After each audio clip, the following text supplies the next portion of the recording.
Hi అండి. ఏంటి ప్లేట్‌లో రెగ్గాయలేసి చూపిస్తుంది? ఏమైనా కొత్త రెసిపీ చేస్తుందా అనుకుంటున్నారా? కాదు. అందులో చాలా పురుగులున్నాయి. అవి చూడ్డానికి చాలా బాగా అనిపిస్తున్నాయి కానీ వాటిలో అయితే చాలా పురుగులున్నాయి.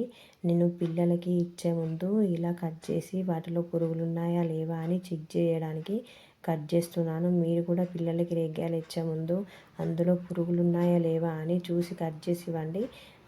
నేను ఫస్ట్ కట్ చేసింది బాగానే వచ్చింది కానీ సెకండ్ టైం కట్ చేసిన దాంట్లో మాత్రం మొత్తం పురుగులు, అది మొత్తం ఖరాబ్ అయిపోయింది. పిల్లలకి ఇస్తే అలానే తింటారని నేను ఇలా రేగుకాయలన్నీ కట్ చేసి ఇస్తున్నాను.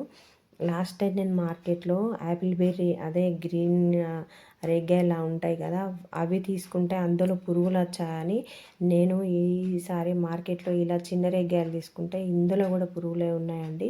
చాలా వాటిలలో పురుగులు అయితే వస్తున్నాయి. పిల్లలకి ఇలా ఫ్రూట్స్ అయితే చెక్ చేసి ఇవ్వండి. చాలా వాటిలలో పురుగులు అయితే వస్తున్నాయి. ఈ వీడియోని మీ ఫ్రెండ్స్కి కానీ అలాగే మీ ఫ్యామిలీస్కి కానీ షేర్ చేయండి. చూడండి ఇలా పురుగులు అయితే వస్తున్నాయి. పిల్లలకి ఇచ్చే ముందు ఫ్రూట్స్ అన్నీ చెక్ చేసి ఇవ్వండి.